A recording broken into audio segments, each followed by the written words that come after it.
Season preview time, Eltoro. We are going to season preview the Alabama Crimson Tide, which, shocker, the former Auburn linebacker is not as high on him as I am. All right, so as we season preview Alabama, we know about the quarterback battle. We talked about that in the last show, but I want to get into some of the other stuff too. Before we do, though, let me tell you about our anchor sponsor, Glenn Smith Chevrolet GMC. You see the logo down there in the corner. These are great folks to deal with. Again, massive selection. They've got trucks arriving almost daily out there with GMC trucks and Chevy trucks and great pre-owned inventory too, if you're looking for that. Over 500 vehicles on the lot, ready for immediate delivery. And they're going to save you $5,000, $10,000 sometimes because they do have this great selection they can work with. So check them out online, glynnsmith.com. That's glynnsmith.com. See the selection for yourself and then go on down there and get ready to smile.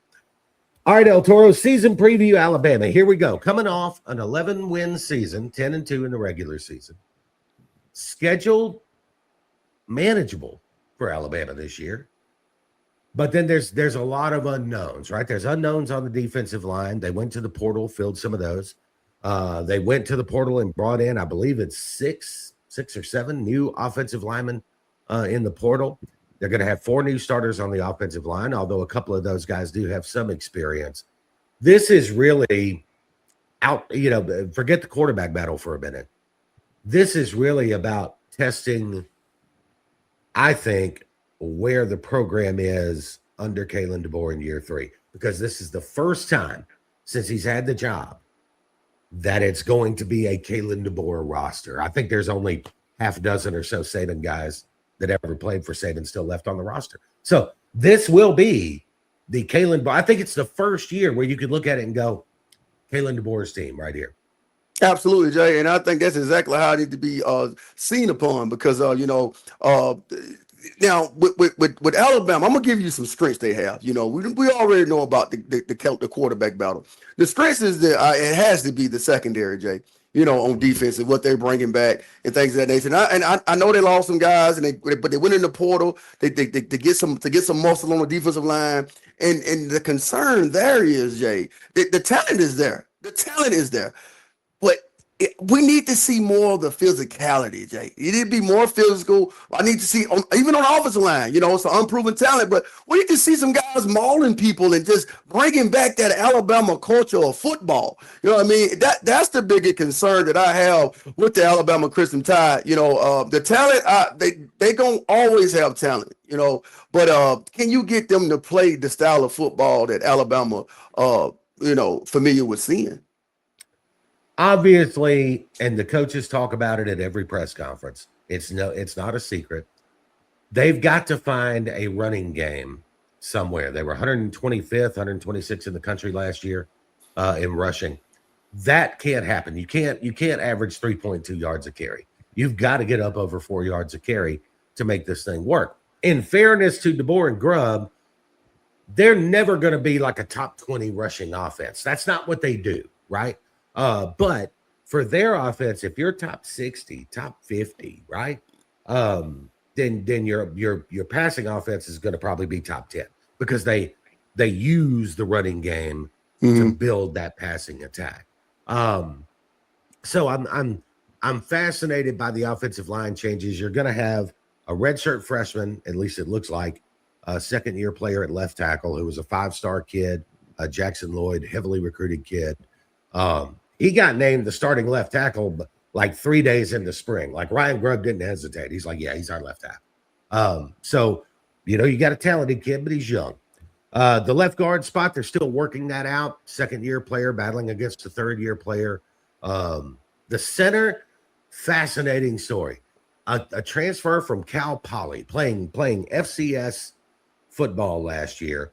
But he's by far the most experienced in college football. He's got 3 years under his belt, over 1,300 snaps at center.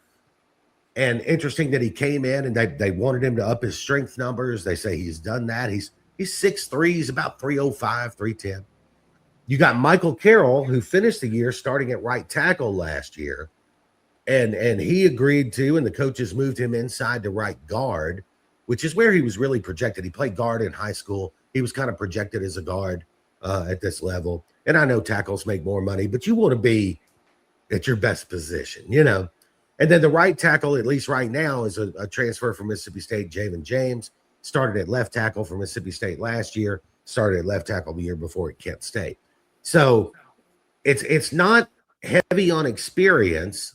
There is some talent there, but what the most interesting part to me, El Toro, and being a former player, you'll understand this. They run a lot of pin and pull stuff. They run a lot of that wide stuff where the guards and even the tackles or sometimes the center having to pull outside, get outside, and lead a play. Last year, Caden Proctor at 370 pounds, Wilkin Formby at 340, 350, just weren't that style of lineman, man. So now you go across the line, it's 325, 330, 310, 320, 330. You know what I mean? It's a lot more athletic guys, which I think is what they're leaning on in this run game. You know, Jay, just see him thinking, man, one of the key things that I liked about Nick Saban was he was able to adjust to his roster. You know what I mean? If he didn't have, the quarterback, he was able to develop a run game to save the quarterback, to keep the quarterback into more of a game manager role, or vice versa. If he got the quarterback, he's opened up the playbook, with Lane Kiffin and throwing the ball everywhere to Cooper and, whoever else. So, that's the thing. But the thing that he had was an identity. He had an identity. And so that's the thing that the boy, I feel, has to find within this offense. Whether, you develop the run game, you whatever you do it, you got to have some type of identity. And whatever you may not be as strong at, you have to find somewhere in between this offense, to be able to balance this thing, and to lean on your defense, which I think is going to be the strength of the team, and help you win ball games, hey? Let's flip the script a little bit and talk about the defense. And then I want to come back because I have one more thought on the offense. On the defensive side, you mentioned the secondary. Both safeties are back. Both corners are back. The nickel back is back. And the edge rusher is back. But they had to go to the portal. They had to find some dudes on that front seven. And so they go and they get Terrence Green, who's been at Oregon for the last 3 years, 6'5", 330 pounds is what he's listed when he transferred in. He'll play on the inside. Devin Tompkins, who we're going to talk about a little later, from USC, another guy, fourth year, maybe fifth year player, transfers from USC. He's played a lot of football at USC. You bring in a guy, Kedrick Beanley-Jones from Mississippi State, another fifth year player who's played a lot of football. And the one that's, I think, fascinating to me, Caleb Woodson. They bring him in to be the mic. He's going to be the green dot linebacker. He'll have the earpiece. He'll be talking to the coaches.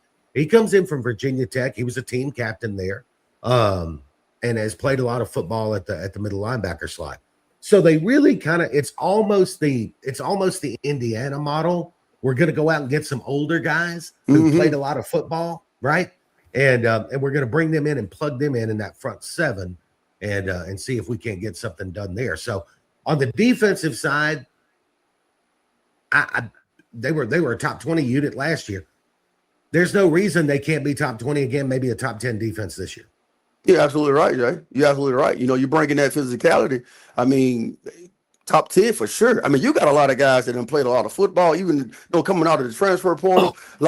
You got a veteran group on this defensive side of the ball. You know what I mean? I wouldn't expect nothing less than that. You know what I mean? So I agree with you 100%, Jay. So here's a question that I have. Now, when you were at Auburn, Gene Chizik was the head coach, defensive-minded head coach, right? And then, of course, they go to Malzahn, more offensive-minded head coach. Different coaches have different styles, and it's fine. The thing I wonder about Kalen DeBoer this year, with such a young offense and a first-time starter at quarterback, they might need to be a defensive-led team for the first half of the season, right? Let that young offense gain some experience. Let the quarterback kind of find his way. And Kalen DeBoer is not a defensive coach, right? Can he coach a defensive-led team if that's what they need to be early in the season? That's what I'm saying, Jay. Like you got to make the necessary adjustment to your roster and to your team, and that's the question: is he able to do that? You know, and if he can do that, I think he can be successful. And if not, I think we're gonna have a lot of head scratchers, Jay. Yeah, no, I totally agree. One more thing on the offensive side of the ball. The wide receiver room is very talented. You got a lot of highly recruited guys there. Obviously, Ryan Coleman Williams now comes out of Saraland a couple of years ago, kind of takes the SEC by storm. Everybody remembers that Georgia game, that incredible play at the end of that game. Last year, I thought he was played out of position, to be honest with you. He's not the biggest guy in the world. They say he's up to 185 this year, about 6 feet tall. But he's very fast. But they played him a lot in the slot last year. Slot guys go over the middle, Eltoro. Slot guys go in your area of the field, right? Slot guys are out there, taking hits from linebackers and safeties. And I think as a result, you saw Ryan Coleman Williams. He dealt with some nagging injuries here and there. Just it had the drops, maybe hearing some footsteps and stuff. As a player playing out of position, how can that affect you mentally? Forget about the physical part. But if he just wasn't comfortable in the slot, how can that affect you mentally? And can moving him back outside maybe get him back on track? Well, obviously it affected him, Jay. You know what I'm saying? You may, going across the middle, things of that nature, may develop some alligator arms, and things like that. But at the end of the day, Jay, Ryan Coleman Williams is not just a regular player.